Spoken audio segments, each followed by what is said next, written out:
हमारे साथ है मर्सिडीज बेंज इंडिया के एमडी और CEO Santosh Iyer. Sir, thank you very much, बहुत धन्यवाद हमसे बात करने के लिए। आज SL55 को इंडिया में उतारा गया है।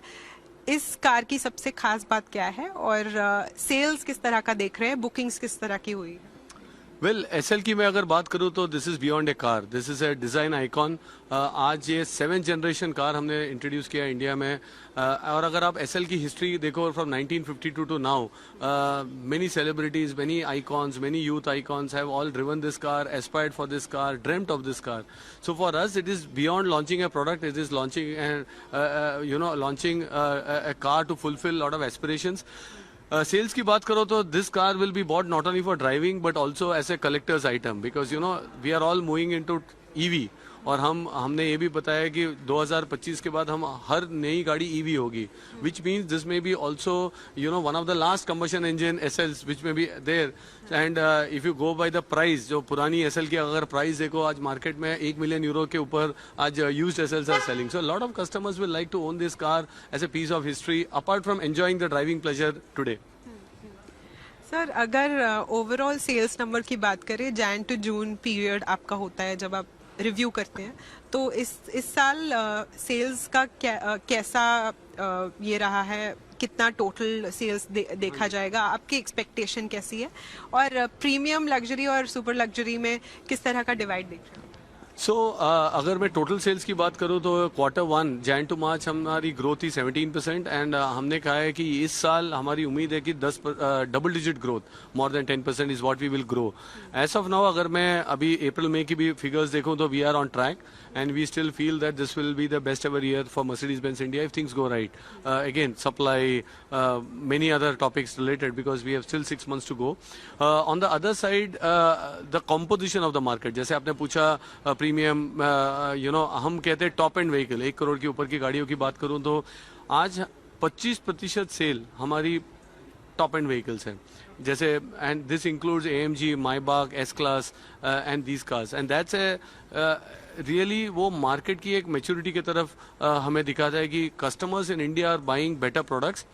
They just don't want labels, they want better brands, they want desirable products, desirable cars, and that I think also shows कि Indian luxury market is now slowly maturing and coming of age.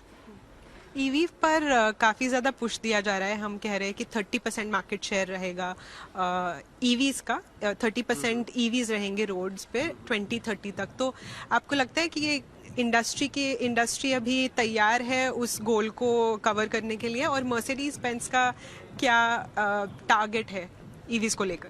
नहीं, मैं पहले तो Mercedes Benz का कहना चाहूंगा कि हमारा गोल क्लियर है, अगला 3 से 4 साल में 25% ऑफ सेल्स EV में होगा, और उसके लिए हम प्रोडक्ट लाएंगे, उसके लिए हम नेटवर्क एस्टेब्लिश करेंगे, एंड जो भी करना चाहिए to establish EVs we will do, including localisation और whatever. Now coming to the total market, I still feel कि आज भी कस्टमर EV के लिए रेडी है, बट ऑप्शंस कम है मार्केट में, सिवाय 1 या 2 OEM के ज़्यादा ऑप्शंस अवेलेबल नहीं है.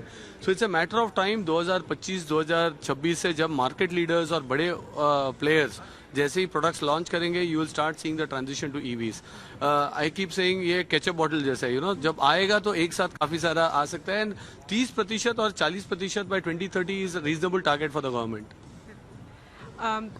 ओवरऑल अगर हम बात करें कंपेटिटिव इंटेंसिटी की, तो अभी जो एग्जिस्टिंग प्लेयर्स है वो तो है ही, आपने D2C के बारे में कहा, तो ये डीलरशिप पर कैसा इम्पैक्ट होगा इसका, और टेस्ला इंडिया में आना चाहता है तो उसके बाद एक कंपेटिटिव सिनारियो, लग्जरी EV का सिनारियो कैसा रहेगा, आपको क्या लगता है?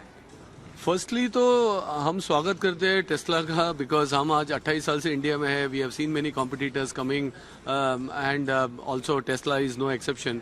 But when you talk about luxury, it's a different end of the spectrum. One is EVs and second is luxury, और इन दोनों में वी शुड नॉट कंफ्यूज.